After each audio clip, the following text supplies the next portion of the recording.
ആറാട്ടണ്ണന്റെ അലിൻ ജോസ് പെരേരയും രേണു സുധിയുടെ മണ്ടയ്ക്ക് ഒരു കൊണയുണ്ടോ എന്ന് പലരും ചോദിച്ചു.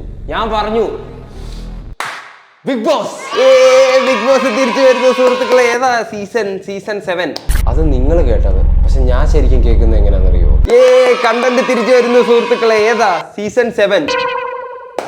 So hello guys, welcome back. തലേം ചൊറിഞ്ഞുകൊണ്ടിരിക്കുന്നത് നിർത്തൂ, ആ ലൈക്ക് ബട്ടണിലും ഞെക്കൂ, സബ്സ്ക്രൈബിലും ഞെക്കൂ പുതിയ ആളാണെങ്കിൽ. ബിഗ് ബോസിനെ കുറിച്ച് പറയുവാണെങ്കിൽ ഞാൻ ഒരുപാട് പറയേണ്ട ആവശ്യമില്ലല്ലോ. വീട്ടിലും നാട്ടിലും കിടന്ന് കൊണയടിച്ചവർക്ക് നാഷണൽ ടെലിവിഷനിൽ ലോകത്തിന് മുമ്പിൽ കൊണയടിക്കാൻ അവസരം ഒരുക്കി കൊടുക്കുന്നു ബിഗ് ബോസ്. എന്തിനേറെ പറയുന്നു, അത് ഇറങ്ങാൻ പോകുന്ന ഒരു മണം അടിച്ചപ്പോഴത്തേക്കിന് ട്രോളുകൾ കൊണ്ട് നിറഞ്ഞിരിക്കുന്നു. ബിഗ് ബോസ് ഒരു ഷോ ആണെങ്കിൽ അതിനകത്തുള്ളവർ അതിലും വലിയ ഷോയാണ്. ഇപ്പൊ കേൾക്കാം, പരിപാടി തുടങ്ങി 3 ദിവസം കഴിയുമ്പോഴേക്കും നീ ഫേക്കാ നീ അതിലും ഫേക്കാ. എന്റെ അഭിപ്രായത്തിൽ അതിനകത്ത് എല്ലാവരും ഫേക്കാ. കല്യാണം വീട്ടിലിരുന്ന് ഞം അടിക്കാൻ നേരെ ക്യാമറ ഫ്രണ്ടിൽ കൂടെ പോയി കഴിഞ്ഞാൽ ഞാൻ ഭയങ്കര അഭിനയിക്കുക. പിന്നെ ബിഗ് ബോസിനകത്തൊക്കെ കയറി കഴിഞ്ഞാൽ അല്ല അഭിനയിക്കായിരിക്കും. പണ്ട് ബിഗ് ബോസ് ഇറങ്ങിയപ്പോ കുറെ ആർമികളും കോപ്പും ഒക്കെ ഉണ്ടായിരുന്നു. അത് ആലോചിക്കാൻ നേരം ദൈവം ഇപ്പൊ തൊലി ഉരിഞ്ഞു പോകുക, തൊലി. പക്ഷെ ഇപ്പൊ ഒന്നൊന്ന് ആൾക്കാർക്ക് ഏകദേശം മനസ്സിലാവുന്നുണ്ട്. അവര് കാണുന്നു നല്ല അപരാധം. നെക്സ്റ്റ് എന്ന് പറയാൻ പഠിക്കുന്നുണ്ട്. ബിഗ് ബോസിന്റെ ഏതാണ്ട് കൂടിയ പ്രമോ ഇറങ്ങിയെന്ന് അറിഞ്ഞു, നമുക്കൊന്ന് കാണാം.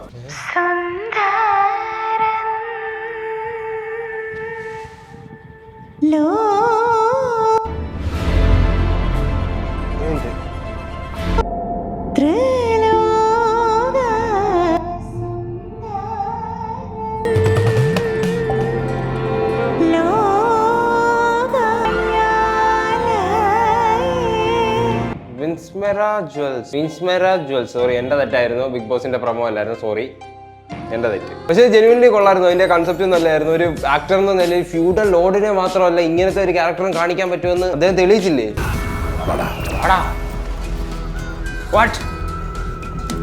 ഇപ്രാവശ്യത്തെ ബിഗ് ബോസിൽ ഇടിയൊക്കെ കാണുമോ? പക്ഷെ അങ്ങനൊക്കെ ആണെങ്കിൽ പാവം റോക്കി കഴിഞ്ഞ സീസണിൽ മുക്കളെ കളിപ്പിച്ചോണ്ടിറങ്ങി പോത്തില്ലായിരുന്നു പാവം. ഇതിനകത്ത് 2 ഇടിയൊക്കെ കൊണ്ട് ഇവിടെ കിടന്നത്. 7ന്റെ പണി രക്ഷിപ്പിക്കാൻ വരുന്നവർ വെറുപ്പിക്കരുത്. ഇനി ഞാനത് സമ്മതിക്കില്ല. അയ്യോ, വെറുപ്പിക്കാതെ പോയില്ലയോ? പണി തീർന്നില്ലയോ? എങ്ങനെ ഷോ കൂട്ടേണ്ടി വരുമല്ലോ? അങ്ങനെ പറഞ്ഞ ഇപ്പൊ എങ്ങനെ ശരിയാവുന്നു? ചിലർക്ക് ഈ 100 ദിവസത്തിൽ ഓരോ ദിവസവും എങ്ങനെ വെറുപ്പിക്കാമെന്നും പറഞ്ഞ് ആലോചിച്ച് വരുന്ന ആൾക്കാരാ. പക്ഷെ ഉള്ളത് പറയാലോ, ചിലരൊക്കെ ഇങ്ങനെ കരുതി കൂട്ടി അവിടെ കയറി വന്ന് വെറുപ്പിക്കണമെന്ന് പറഞ്ഞുകൊണ്ട് വരുന്നവരല്ല, ജന്മനാ വെറുപ്പീര. അത് എന്റെ വീട്ടിൽ പശുവില്ലല്ലോ. വലിയ ഫാൻ ബോയ് സർ. പതപ്പിക്കല്ലേ, ഞാൻ പതപ്പിക്കും. ഓ, അപ്പൊ ഇപ്രാവശ്യം ലാലേട്ടനെ ലാലേട്ടാന്നും പറഞ്ഞ് സോപ്പ് ഇടാൻ പറ്റത്തില്ല. അയ്യോ, എല്ലാരും കൂടെ കുണുവാവെ ഒറ്റപ്പെടുത്തുന്നോ? ഓ, ഇമോഷണൽ ട്രാക്കും പറ്റത്തില്ല. ബിഗ് ബോസിനകത്ത് 3 ടൈപ്പ് കണ്ടസ്റ്റൻസ് ഉറപ്പായിട്ടും വേണം. 1 സോപ്പിടുന്ന ആള്, 2 ഇതുപോലെ മോങ്ങിക്കൊണ്ടിരിക്കുന്ന ആള് 24 മണിക്കൂറും. എന്തിനാ മോളൂ ഷോയുടെ ഉള്ളിൽ വേറൊരു ഷോ? Victim card ഇറക്കല്ലേ. ഈ കളി എന്തോ ഒരു ഇൻട്രസ്റ്റിംഗ് ആവുന്നു, അത്രയും കണ്ടന്റ് കൂടും. ഇപ്രാവശ്യത്തെ ബിഗ് ബോസ് കൊള്ളാന്ന. നന്മ മരമേ, നിന്റെ അടവ് ഞാൻ എടുത്ത് അടുപ്പത്തിടും. കാണാ നന്മ മരവും പറ്റത്തില്ല. അപ്പൊ എല്ലാവരുടെയും അടവ് തീർന്നു. ഇറങ്ങി വാടാ തുരപ്പാ. ഒളിച്ചിരുന്ന് വാഴയായിട്ട് ഷേഫ് കളിക്കുക, കൂമ്പിയാൻ തോരൻ വെക്കും. അപ്പൊ ശരി, അറിഞ്ഞോണ്ടൊരു മൂലയ്ക്ക് എല്ലാരും കൂടി ഒറ്റപ്പെടുത്തി. സോപ്പിടുന്ന ആൾക്കാരില്ല, കരയുന്ന ആൾക്കാരില്ല, ഒറ്റപ്പെട്ട ആൾക്കാരില്ല. പിന്നെ എങ്ങനെ big boss? Fake card, safe card, shopping card, നന്മ കാർഡ്. അപ്പൊ ഇപ്രാവശ്യത്തെ ബിഗ് ബോസ് ലാലേട്ടൻ സൽമാൻ ഖാൻ ആവുന്ന അർത്ഥം ഡ്രസ്സൊക്കെ ഊരിയും അടക്കി കുത്തി എറിയും.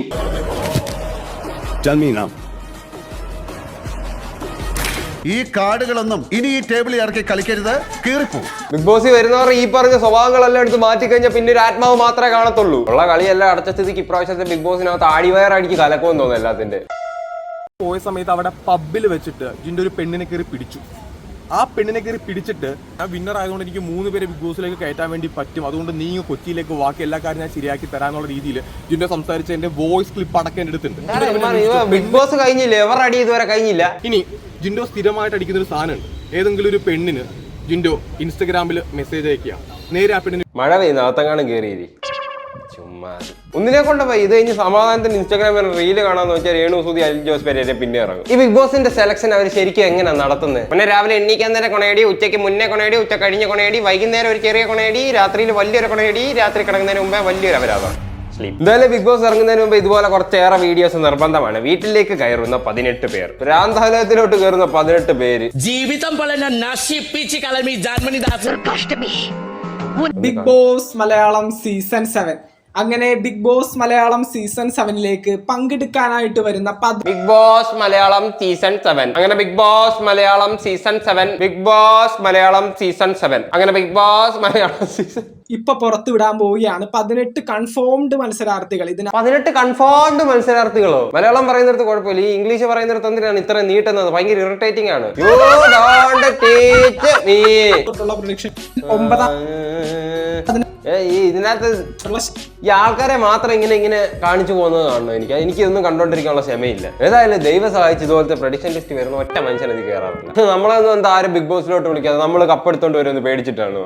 ആദ്യത്തെ ആഴ്ച തന്നെ അവിടുത്തെ അടുക്കളയിൽ ഒരു കപ്പുമായിട്ട് അനിഞ്ഞിറങ്ങി. ഇതെന്തോന്ന് Aseer Rocky official channel roasting video, Aseer Rocky Bigg Boss season 7 promo video.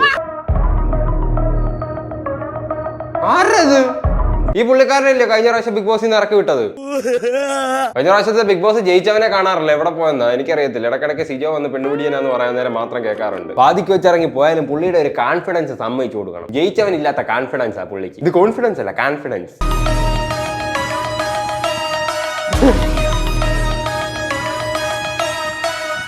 എന്നാ ആറ്റിറ്റ്യൂഡാണ്. ഒരു വെൽഡിങ് ചെയ്യുന്ന കണ്ണാടിയും വെച്ചോണ്ട് കഴിഞ്ഞ സീസണിൽ മോങ്ങിക്കൊണ്ടാവും. ഇത് കാണുമ്പോ എനിക്ക് ഇപ്പോഴും അത് വിഷമോ കാണുന്നത്.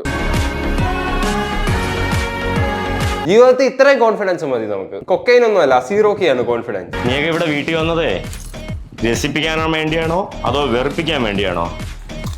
കളിക്കല്ലേ, പൊട്ടിച്ചളഞ്ഞ്. ഇത് ലാലേട്ടന്റെ ആ വീഡിയോ പറഞ്ഞല്ലേ, ഈ പുള്ളിക്കാരനത്തിന് അതിന് എക്കോ ഇടുന്നത്. ഇത് സെയിം ഡയലോഗ് തന്നെയല്ലേ മറ്റേ വീഡിയോയിലും പറഞ്ഞത്.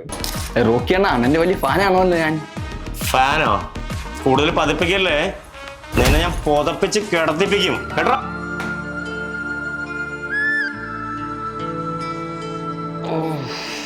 മറ്റേ വീഡിയോക്കകത്ത് കണ്ട സെയിം സാധനം തന്നെ പറയാനാണ്, പിന്നെ എന്തിനാ ഈ വീഡിയോ? പഴം കട്ട് യോ ഇതാ ഇതുപോലത്തെ പഴം പരിപാടിയായിട്ട് വന്നാണ്ടല്ലോ. പഴം കട്ടോ? പഴം കട്ടൊക്കെ എല്ലാവർക്കും ചെയ്യാം, അത് എല്ലാവർക്കും പറ്റും. പക്ഷെ കൺഫെഷൻ റൂമിലെ സംഭവമാണ് ഇവിടെ പ്രശ്നമായിട്ട് നിൽക്കുന്നത്. കണ്ണ് ഞാൻ അടിച്ചു പൊട്ടിക്കും. തീ പാറും ഈ സീസണിലുള്ള കാര്യത്തിൽ ഒരു സംശയമില്ല. ഒരുത്തനെ ഞാൻ വെറുതെ വിടില്ല, ഒരുത്തനെയും. നല്ല വെയിലെടുക്കുന്നുണ്ട്, എനിക്ക് വെയിലത്ത് നിൽക്കാൻ വയ്യ. ഒന്നാമതേ ജലദോഷം, എനിക്ക് നിർക്കട്ടിറങ്ങും. ഞാൻ പോണ്. അല്ല, പുള്ളിക്കാരൻ ഇനിയും ബിഗ് ബോസിലോട്ട് പോകുന്നുണ്ടോ? അതാണോ കാര്യം? അതാണോ ബിഗ് ബോസ് ഈ പുതിയ സീസണിലുണ്ടോ? ഇവരുടെയൊക്കെ ഒരു പ്രത്യേകത, ഇവരെന്തോ ചിന്തിക്കുന്നത് നമുക്ക് ചിന്തിക്കാൻ പോലും പറ്റത്തില്ല. അങ്ങ് പോകും. ഇവരുടെ ചിന്തയുണ്ടല്ലോ, അങ്ങ് ബഹിരാകാശം മുട്ട പോകും. ഇത് ക്വാണ്ടം ഫിസിക്സ് ആണ്. ഈ ചിന്തകൾ അങ്ങ് സിംഗുലാരിറ്റി വഴി, ക്വാണ്ടം ഫിസിക്സ് വഴി അങ്ങ് ഡാർക്ക് എനർജിയിലേക്ക് ചെല്ലും. അവസാനം ഏതായാലും കൊണയിലോ അപരാധത്തിലോ ചെന്ന് അവസാനിക്കും. അത്രേ ഉള്ളൂ. എന്തോ ഏതായാലും അവസാനം അതിൽ തന്നെ അവസാനിക്കും. ഏതായാലും പുതിയ ബിഗ് ബോസ് നിങ്ങളാരും കണ്ട് നിങ്ങളുടെ ബ്രെയിൻ സെൽസ് നശിപ്പിക്കണ്ട. ഞാൻ പോയി റിസ്ക് എടുത്ത് കണ്ട് റോസ്റ്റ് ചെയ്ത് നിങ്ങളെ കാണിക്കാം. പോരെ? ഇന്നത്തെ വീഡിയോ ഇത്രയുള്ള എല്ലാവരും സബ്സ്ക്രൈബ് ചെയ്യുക, ബെൽ ഐക്കൺ ഞെക്കുക. ഈ വീഡിയോ പോയി കണ്ടോ.